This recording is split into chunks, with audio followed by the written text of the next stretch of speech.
Olá, leitores! Tudo bem com vocês? Eu espero que sim, porque hoje eu vim contar sobre tudo aquilo que eu li no mês de agosto.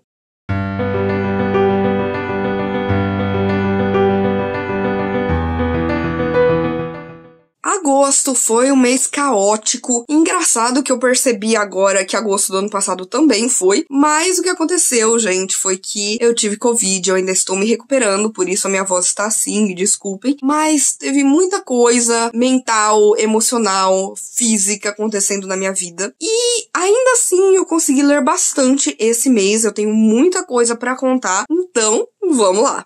Gente, eu quero começar falando sobre as leituras que eu fiz para o Agosto Cósmico. O Agosto Cósmico é um evento que eu faço todo mês de agosto sobre HP Lovecraft e o horror cósmico como um subgênero do terror que eu tanto amo. E não foi diferente esse ano, apesar de que eu tinha muitos planos que acabaram não acontecendo por causa, do Covid. Mas, enfim, eu acabei lendo muitas coisas que têm a ver aí, principalmente com o ciclo dos sonhos, que foi o tema desse ano. E eu comecei com H.P. Lovecraft's The Dream Quest of Anun-Kadath, do E.N.J. Colbert. Gente, este é um quadrinho que vai adaptar uma das histórias mais longas e mais loucas do Lovecraft, que é a busca onírica por Kadath. E nessa história a gente tem um personagem protagonista, que é o Randolph Carter. E o Randolph Carter, ele tem uma grande nostalgia da sua infância, de um lugar que ele se lembra, que era um lugar lindo, maravilhoso, e ele decide que através dos seus sonhos, ele vai embarcar em uma aventura pelas Dreamlands, pelas Terras dos Sonhos, para tentar encontrar Kadath. E muita coisa vai acontecer, ele vai encontrar muitos obstáculos, muitas criaturas perversas, muitos aliados, vai encontrar também lugares que você nem pode imaginar, vai além da nossa imaginação, já que pertence ao mundo dos sonhos, mas, gente, ele tem um final que eu amo, essa história tem um final melancólico, muito bonito, muito poético, e eu acho que o Colbert, ele fez um trabalho excelente ao passar todas essas sensações, esses sentimentos pros quadros. Ele tem um traço que não é meu favorito, porque ele é um traço mais quadrado, apesar que eu acho que se encaixa aqui, uma coisa mais onírica, mais sobrenatural, e eu acho que, por exemplo, não é um quadrinho indicado pra quem não conhece a história, porque senão você vai ficar perdido e não vai entender nada. Mas pra quem conhece, é uma grata surpresa, porque o Colbert, ele já adaptou outras histórias do Lovecraft, e eu acho que ele faz um trabalho tão bom aqui, exatamente porque ele traz também alguns elementos de outras histórias do Lovecraft que você não tá esperando. Eu gostei muito desse quadrinho, acabei dando pra ele 4 estrelas, e eu acho que principalmente ali o final, Colbert, ele arrasa, porque ele faz a gente sentir tudo que o Randolph Carter está sentindo.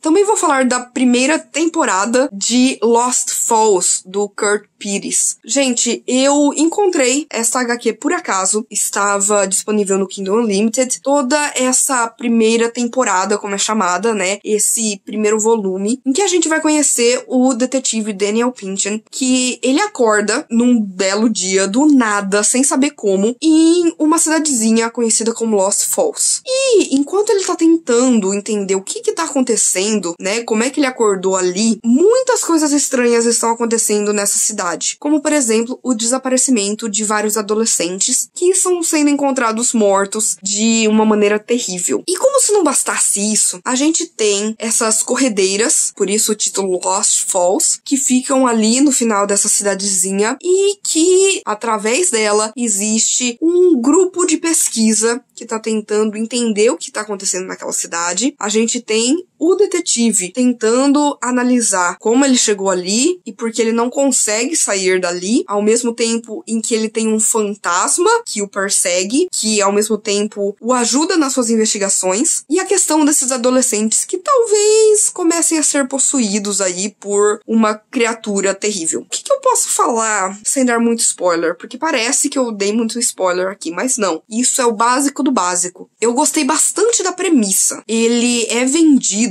a sinopse, como uma mistura de Twin Peaks com Território Lovecraft. E eu consigo ver isso perfeitamente. Eu acho que ele também tem aí influências muito interessantes de Fringe e de Dark. São séries que eu gosto bastante, então eu gostei de ver isso aqui, mas eu acho que faltou desenvolvimento. Eu entendo que é o primeiro volume, então a gente ainda tá sendo apresentado aos personagens e ao que tá rolando ali, mas também é muito confuso, porque tem muitos elementos distintos acontecendo ali ao mesmo tempo. É muita coisa junta, e o que me preocupa é que esse primeiro volume saiu já faz um ano, e até então não temos nada. Mas eu tô muito curiosa pra saber como que vai ser a continuação. Eu curti o estilo gráfico, eu gostei das cores, o traço também é uma coisa mais quadrada, que não me agrada tanto, eu prefiro algo mais ou 100% realista ou 100% cartunesco, mas eu me interessei pela história desse detetive e pela história dessa cidade. O que eu quero é ver desenvolvimento nos próximos capítulos.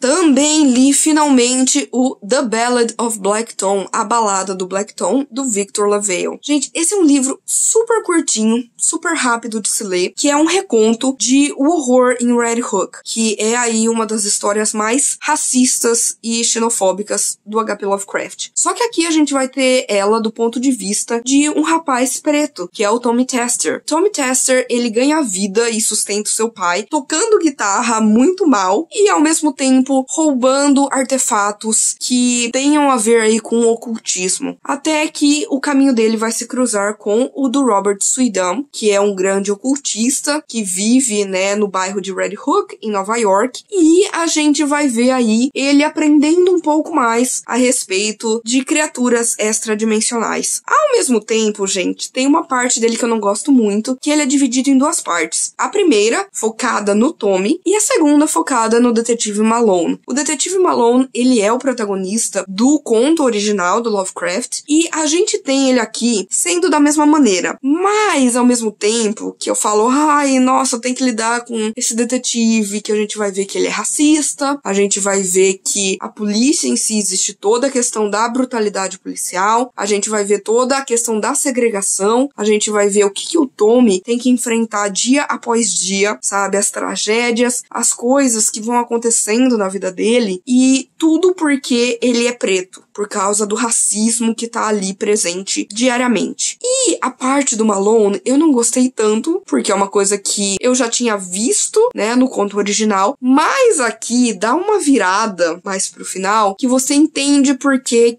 ele foi colocado como protagonista da segunda parte. Gente, essa é uma história muito boa. Eu queria mais páginas, não vou negar, mas eu acho que pra ser uma história curta assim, sabe, o Victor LaValle, ele faz um trabalho excelente, porque ele consegue passar todas as ideias que ele quer, que é basicamente como a mitologia Lovecraftiana é rica, é incrível, mas o Lovecraft tinha todas essas problemáticas racistas, xenofóbicas, machistas, elitistas, e ele faz isso de forma incrível aqui. Tanto que a dedicatória desse livro é para H.P. Lovecraft com todos os meus sentimentos conflitantes, porque é realmente isso. Eu que gosto de horror cósmico, gosto do universo que o Lovecraft criou, odeio toda essa questão preconceituosa que ele tinha. Dá vontade de dar um soco na cara, vou falar a verdade. Então, assim, eu amei essa história, dei pra esse livro 4 estrelas, só porque eu queria um pouquinho mais da história, mas eu acho que o Victor LaValle, ele conseguiu passar aqui a mensagem que ele queria, que é que o racismo é muito mais assustador do que qualquer criatura alienígena. Então, super recomendo pra quem gosta de horror cósmico. Gente, horror cósmico, influências de Lovecraft, não poderia faltar aqui Junji Ito, e eu li Venus in the Blind Spot. Venus in the Blind Spot é, na verdade, uma coletânea com várias histórias do Junji Ito, algumas inclusive que ele adaptou de outros grandes autores, mas aqui ele faz um trabalho excelente, principalmente quando o assunto é o estranho, o bizarro, o cósmico, esse horror vindo do desconhecido. Aqui tem muitas histórias que eu gosto, mas eu preciso mencionar algumas, né, destacar, porque esse mangá, ele tem aqui 10 histórias nele, uma delas é autobiográfica. A gente tem também 2 histórias, que é The Human Chair e An Unearthly Love, as duas adaptadas do Edogawa Rampo, e a gente tem uma que é How Love Came to Professor Kirida, do Robert Hitchens. Preciso falar de The Human Chair, porque é uma história que eu gosto bastante, que a gente vai ter aqui uma escritora que recebe na sua casa uma poltrona. É uma poltrona onde ela se senta para escrever as histórias, só que talvez exista alguém morando dentro desta poltrona. Outra história que eu amo e que aí já é original do Junji Ito é o Billions Alone, é a primeira história que a gente tem aqui, sobre um rapaz que na cidade dele coisas estranhas começam a acontecer. Você vai ver aí grupos de pessoas mortas, costuradas umas às outras. E isso vai começar a ser cada vez mais frequente. Também é assustador por um motivo que não é tão sobrenatural, mas mais real. Venus in the Blind Spot já é uma coisa mais de horror cósmico, no sentido que a gente tem essa mulher maravilhosa, lindíssima, que na verdade ela é líder aí de um grupo de entusiastas de ufologia. Só que esses caras que fazem parte dessa associação começam a não vê-la mais. Ela começa a ficar invisível. E você não sabe por quê. Mas existe uma explicação. E aqui, gente, tem também um dos meus contos favoritos, uma das minhas criações favoritas do Junji Ito, que é The Enigma of Amigara's Fault. É bem bizarro porque, de repente, existe uma montanha em que ocorre um deslizamento e uma outra parte da montanha passa a ser exposta. Isso é mostrado na televisão porque é algo muito estranho. No meio dessa montanha existem centenas de silhuetas de pessoas. E as pessoas que veem isso pela televisão começam a chegar no local jurando que tal silhueta pertence a ela. É igualzinha a ela. Foi feita pra ela.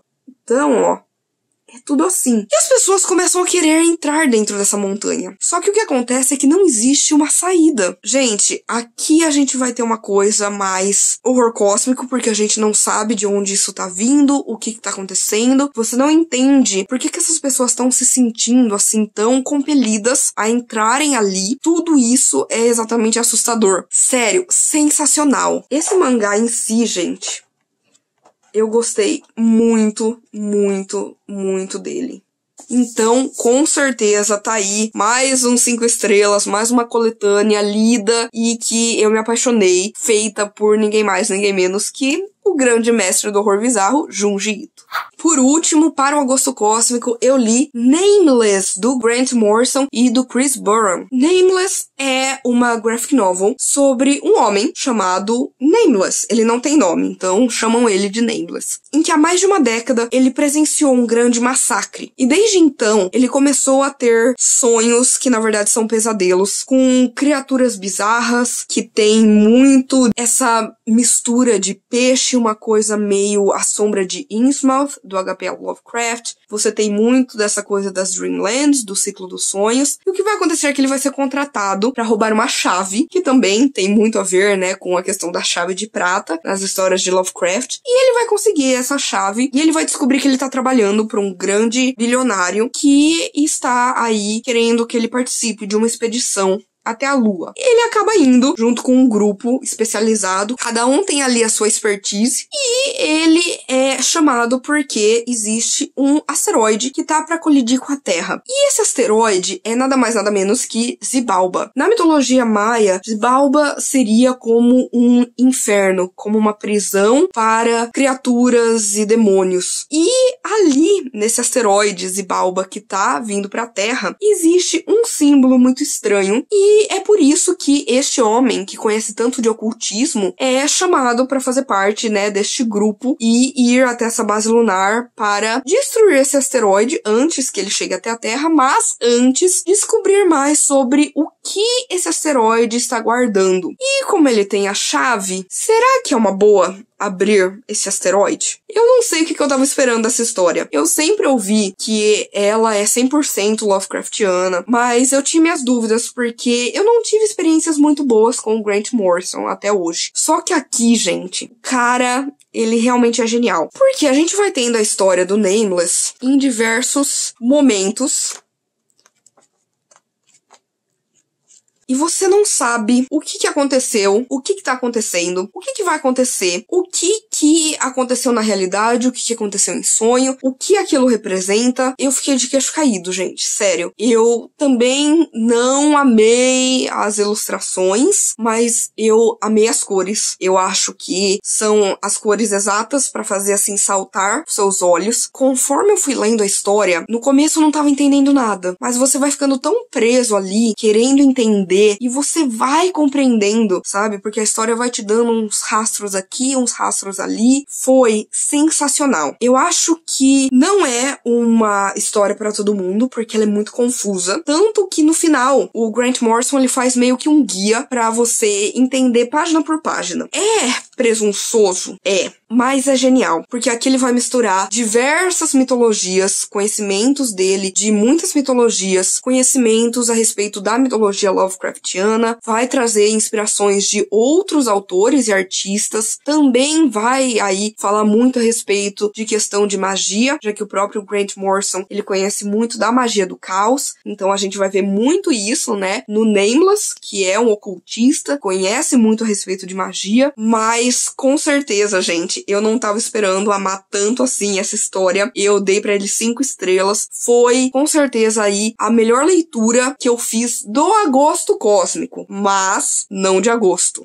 Além das leituras do Agosto Cósmico, eu fiz outras leituras e vou falar um pouquinho delas pra vocês, começando aqui com uma trilogia de novelas da Ailey Hazelwood. A Ailey Hazelwood ficou muito conhecida por A Hipótese do Amor e ela tem aí 3 novelas que se passam no mesmo universo, que tem aí as mesmas personagens conectadas. Que a gente tem aí 3 amigas que são cientistas, cada uma em uma área. Mas a gente tem a Sadie, a gente tem a Hannah e a gente tem a Mara. Todas elas são muito amigas, elas estudaram juntas e cada uma dessas novelas é a história de amor de uma delas. A primeira que a gente tem é Under One Roof, que é da Mara, que ela, na verdade, recebe como uma herança da mentora dela, que acabou de falecer, um apartamento. E pra Mara, que não tem quase nada, nossa, isso é o máximo, sabe? Por mais triste que ela esteja, pô, né, ela ficou com esse apartamento. Só que quando ela chega lá, o sobrinho dessa senhora já tá vivendo ali, o Liam. E aí eles decidem que eles vão compartilhar aquela casa, aquele apartamento, até decidir com quem que vai ficar. Só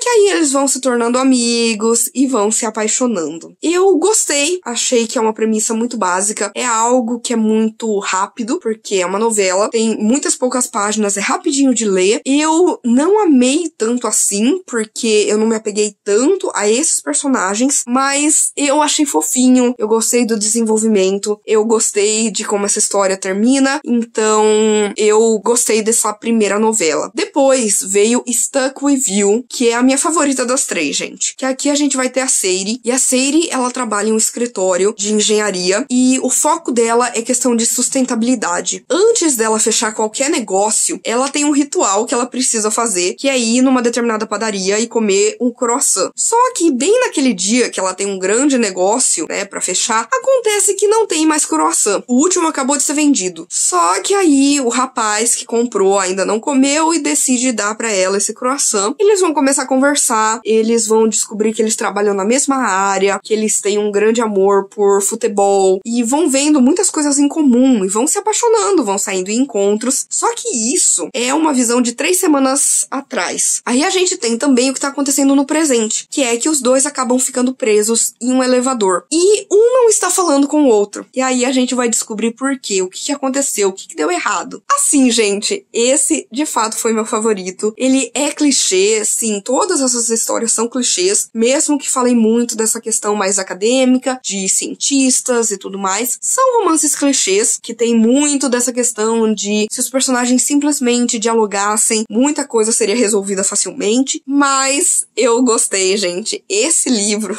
em si, ele tem, assim, uma cena hot que eu fiquei, assim, surpresa, maravilhada, e provavelmente foi a melhor cena hot que eu já li, Mas eu realmente gostei. Eu gostei desses personagens, eu gostei dos dois protagonistas, eu me apaixonei por eles, eu torci por eles. Então, com certeza, foi a minha favorita das 3 novelas. Porque logo depois a gente tem Below Zero, que foi, assim, a que eu menos gostei, gente. Aqui a gente tem a Hannah, que ela quer muito trabalhar com a NASA. E a Mara, né, do primeiro livro, ela tem um primo que trabalha na NASA e que ela acaba fazendo aí uma ponte para os dois se conhecerem, para que a Hannah possa descobrir um pouco mais a respeito do trabalho que ele faz, de como ingressar na NASA e por aí vai. E lógico que eles vão ter ali um affair. Só que enquanto o Ian, que é esse rapaz, gosta dela, ela não quer assim, relacionamento sério com ninguém. Ela só quer ficar, só quer ali transar e acabou. Só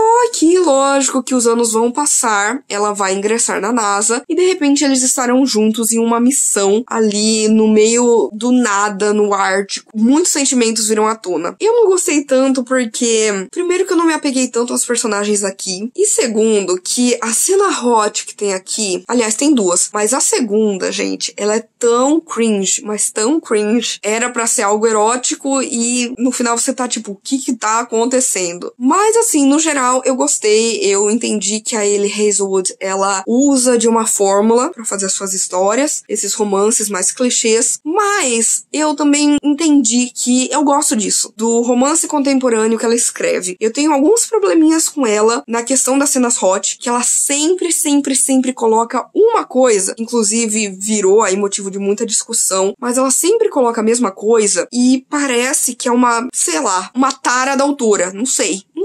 Não tô aqui pra julgar, mas acaba ficando repetitivo conforme você vai lendo. Por mais que os romances também sejam, né, repetitivos ali, casalzinho, fofinho, se apaixonando, é uma coisa mais, assim, de aquecer o coração. No geral, eu percebi que eu gosto dela como autora de romances contemporâneos. Estou esperando para ler, né, as próximas novelas e romances que ela vai lançar por aí. The Inheritance Games. Esse é o primeiro livro de uma trilogia que não foi nada do que eu esperava. Foi uma grande decepção, pra falar a verdade, porque aqui a gente vai conhecer a Avery, e a Avery, ela é uma garota que ela estuda bastante, que ela é muito dedicada, mas que ela não tem nada, nem ninguém na vida, a não ser essa meia-irmã dela, que tá num relacionamento abusivo e tudo mais. Até que, de repente, ela é chamada pra uma leitura de um testamento de um senhor multimilionário, bilionário, que acabou de falecer, que é o Tobias Hawthorne. Quando chega lá, ela conhece a família dele, conhece os 4 netos que ele tem. E a surpresa é que, quando leem o testamento, ele até deixa, né, uma coisa ou outra pros seus netos, mas a maior parte da sua fortuna ele deixa pra Avery. E você não entende, ela não entende, eles não entendem, só que eles cresceram em uma mansão cheia de lugares secretos, cheias de enigmas e quebra-cabeças para eles resolverem, e eles acreditam que ali vai ter a resposta. E a Avery, que também é muito inteligente, vai ajudar, sabe, nessa busca por respostas de por que ela virou a grande herdeira do Tobias Hawthorne. Gente, esse é um livro que ele prometia muito mistério, muitos enigmas, muitos quebra-cabeças, e assim, não foi isso que eu recebi. Eu até gostei da escrita da autora, só que a maior parte dos mistérios não funcionou pra mim, porque você não tem um papel ativo ali como leitor na história. Não é, por exemplo, como uma história da Agatha Christie, que você vai pegando as pistas e você vai colocando ali junto. Não, aqui é tudo meio espalhado, acontece porque acontece, é isso porque é isso, e você tem ali, ai gente, um triângulo amoroso. E eu não ligo para triângulos amorosos, eu não gosto disso. Ainda mais quando a gente tem uma personagem incrível, que é a Avery, e o tempo inteiro ela vai ser meio que submissa ao que os caras estão pensando. E o principal interesse romântico dela é insuportável. É insuportável. Eu gostei bastante de personagens secundários aqui. Eu gostei de como, por exemplo, a Avery vai fazer amizade com outras pessoas dessa casa, como seguranças, como cozinheiras e etc. E esses são personagens interessantes. Eu queria saber um pouco mais sobre eles. Eu gosto também de como a mídia começa a cair em cima disso, sabe? De, ai, por que você é herdeira? Você é filha dele? Você é neta? Você é isso e aquilo? E vira um estardalhaço. isso. E gostei como, de repente, ela se vê de fato em perigo. E você não sabe quem tá por trás disso. É o primeiro livro de uma trilogia. Então, ele termina com um grande cliffhanger. Você fica ali querendo saber, sabe, como que vai continuar. Então, eu provavelmente lerei os próximos livros. Mas, gente, particularmente falando, foi uma história que prometeu tudo e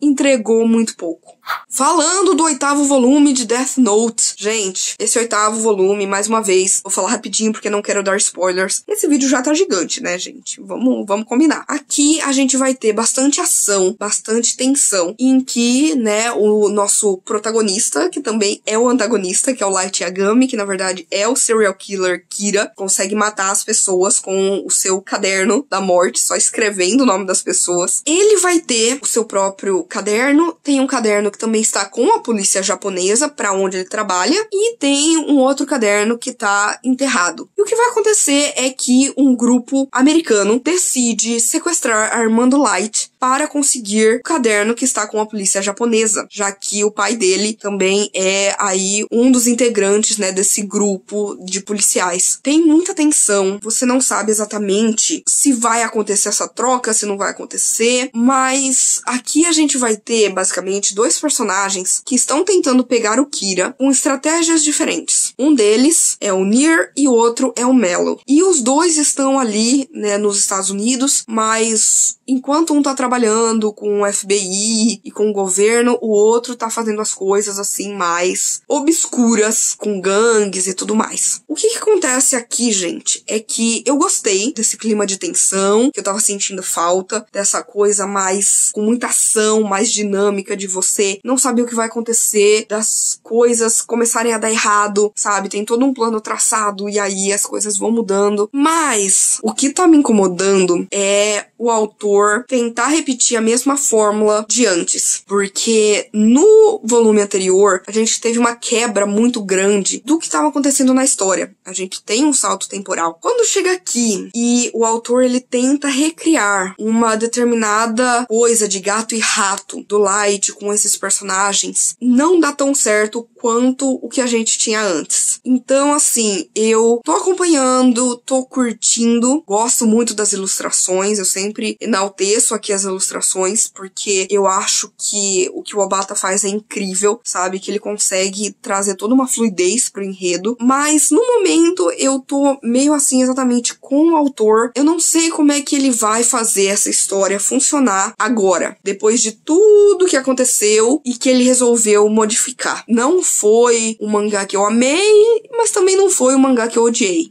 Para o projeto Lendo Christie, eu li o Cards on the Table, Cartas na Mesa. Gente, eu adorei essa história, tá? Como vocês podem ver, a gente vai ter o Poirot. E o Poirot, ele tá conversando com um homem, o Sr. Chaitana. E esse homem tá falando sobre grandes coleções de armas de crimes e tudo mais. Só que ele está falando, principalmente, sobre como ele, na verdade, coleciona assassinos. O Poirot vai ficar sem entender. E aí ele vai falar, olha, aparece na minha casa, vai ter um jantar tal dia e eu vou explicar. Quando o Poirot aparece, a gente vai ter ali basicamente um grupo de 8 pessoas. 4 são pessoas que a gente não conhece. A gente tem um médico, a gente tem um major, a gente tem uma senhorinha e a gente tem uma moça belíssima. E também a gente tem 4 personagens que, pra alguém como eu, que está lendo os livros da Agatha em ordem cronológica, é assim um deleite, porque são 4 detetives que a gente já conhece de outras histórias. Então a gente vai ter o Hercule Poirot, o Coronel Race, que aparece lá em O Homem do Terno Marrom, o Superintendente Battle, que aparece em O Segredo de Chimneys e O Mistério dos 7 Relógios, e a gente tem a Ariadne Oliver, que é uma escritora que é amiga do Poirot, e que ela, apesar de não ser uma detetive, ela tem aí os seus métodos de observação e os seus insights na história. O que vai acontecer é que esse Sr. Chaitana, ele vai falar que entre eles existe um assassino e que depois ele vai revelar quem é. E, de repente, se dividem em 2 grupos pra jogarem ali cartas. O grupo desses personagens que a gente já conhece e o grupo dos personagens que a gente não conhece. O que vai acontecer é que eles estão ali jogando cartas e tudo mais, e o Sr. Chaitana tá na mesma sala que esse grupo de desconhecidos. Quando o pessoal vai lá dar boa noite pra ele, vão perceber que ele foi assassinado. Quem cometeu o crime? A gente vai ter aqui esses 4 4 detetives tentando descobrir cada um da sua maneira. Gente, é genial. Primeiro porque eu gosto muito da personagem da Ariadne Oliver. Ela é uma escritora de mistério e a Agatha se coloca muito nela, sabe? Então o tempo inteiro ela tá tipo, então, porque se tivesse, né, uma mulher na polícia, as coisas seriam diferentes, seria mais rápido de descobrir. Ou ela fica tipo, ai, porque a polícia, gente, olha, nós que escrevemos mistério, a gente entende muito mais do que os policiais. Ou tipo, ai, porque só pode ser tal pessoa por causa disso, porque eu sinto. Ou tipo, ai, imaginar as histórias é fácil, mas escrever que é difícil. Porque realmente, nas minhas histórias sempre tem esse detetive que eu não suporto, mas todo mundo gosta dele. Que a Agatha mesmo, ela, depois de um tempo, ela não queria mais escrever sobre o Poirot, ela não aguentava mais, mas as pessoas amavam e ela continuou. E eu gostei muito, porque a gente vai vendo cada um desses detetives explorando da sua maneira, sabe? O Superintendente Battle utiliza essa coisa, essa imponência de ser, né, um superintendente, de trabalhar com a polícia. Coronel Race, geralmente, ele gosta de se disfarçar pra tentar compreender ali o que tá acontecendo. O Poirot utiliza as células cinzentas e a Ariadne é mais na fofoca. O Poirot aqui também brilha, porque, gente, o final desse livro é plot twist atrás de plot twist. Você fica com a cabeça completamente, assim, derretida, porque você fala, cara, como assim? Plot twist atrás de plot twist. Ele tem uma melancolia interessante, ele tem personagens interessantes, esses novos personagens que a gente vai conhecer também são muito interessantes, tem uma ironia, um sarcasmo muito bom, e, assim,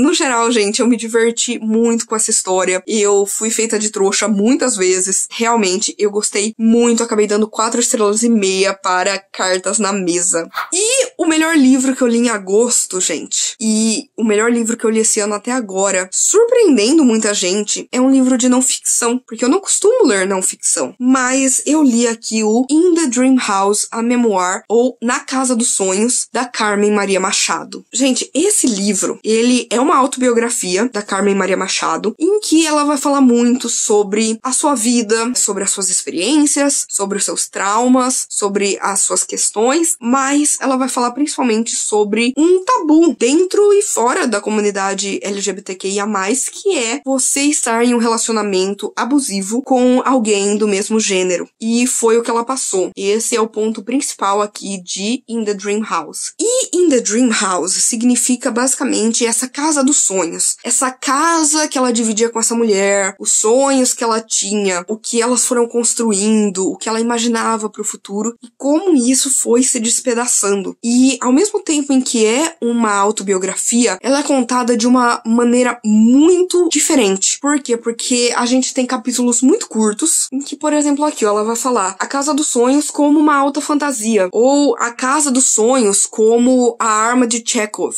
ou como um santuário, ou como um gótico americano, ou como um escolha sua própria aventura, sabe? Tem momentos que ali ela vai falar assim, olha, a fulana acordou falando isso e me humilhando desse jeito. Se você pediria desculpas, vá para a página tal. Se você, sabe, mandaria ela pro inferno, vai para a página tal. Se você simplesmente ficasse calada e fizesse o café da manhã, vai para a página tal. É uma coisa muito única. Eu nunca vi isso antes. E esse livro, ele foi muito importante pra mim. Não é à toa que ele está completamente marcado. Ele é um livro que ele foi muito doloroso de ler. No começo, o livro, ele tem uma dedicatória falando: se você precisa desse livro, esse livro é pra você. E eu precisava desse livro e eu não sabia, até chegar no final dele. Eu terminei o livro completamente revoltada, triste por tudo que a Carmen Maria Machado viveu no relacionamento abusivo com essa outra mulher, que foi um relacionamento abusivo psicologicamente, fisicamente, foi algo terrível, mas ao mesmo tempo eu me senti muito grata dela ter encontrado forças para escrever essa história, porque de repente eu percebi que eu já fui vítima de um relacionamento abusivo com uma outra mulher, e isso era uma coisa que eu não tinha ideia.